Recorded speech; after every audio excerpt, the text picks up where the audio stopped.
যেহেতু এফসি লাইসেন্সটা পাইছি নিজেকে অনেক আসলে হ্যাপি মনে হচ্ছে।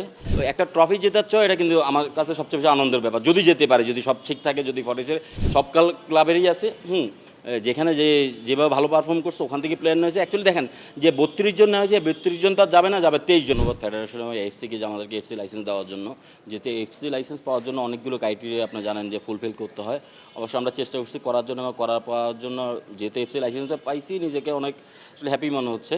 এবং ওনারা কালকে যাবেন এফসি আমাদের 3:30 যাবেন ফর্টিসে, আমাদের প্র্যাকটিস সেশন দেখবেন। এরপর এসে আমাদের জাস্ট আবাসন আঁকা মানে ফ্যাসিলিটিগুলি কেমন আছে ওগুলি দেখবে আর কি। আচ্ছা, এটা তো দেখেন যখন এফসি কাপ খেলতে যাবো তখন তো অ্যাকচুয়ালি ফর্টিস যাবে না, এটা আমরা আমাদের দেশের রিপ্রেজেন্টেটিভ হিসেবে যাবো, ঠিক না, বাংলাদেশ হিসেবে যাবো।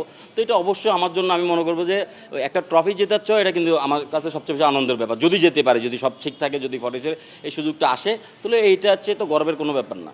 স্পেসিফিক অ্যাকচুয়ালি কোনো ক্লাবেরই বেশি নেই, সব ক্লাবেরই আছে। যেখানে যেভাবে ভালো পারফর্ম করছে ওখান থেকে প্লেয়ার হয়েছে। অ্যাকচুয়ালি দেখেন যে 32 জন নেওয়া হয়েছে, 32 জন তো আর যাবে না, যাবে 23 জন। এখান থেকে তো কিছু বাদ পড়বে, এখন স্কোয়াড তো দেখার জন্য 32 জন নেওয়া হবে। এখানে অ্যাকচুয়ালি ক্লাব না, যখন 23 জনের মেন লিস্টটা আসবে তখন বলতে পারবেন কোন ক্লাব থেকে একটু বেশি গেছে না গেছে। দলের নামটা কি হবে? আন্ডার 23 যেটা বললাম। না, আমরা তো নাম দিছি 23 অলিম্পিক হিসেবে।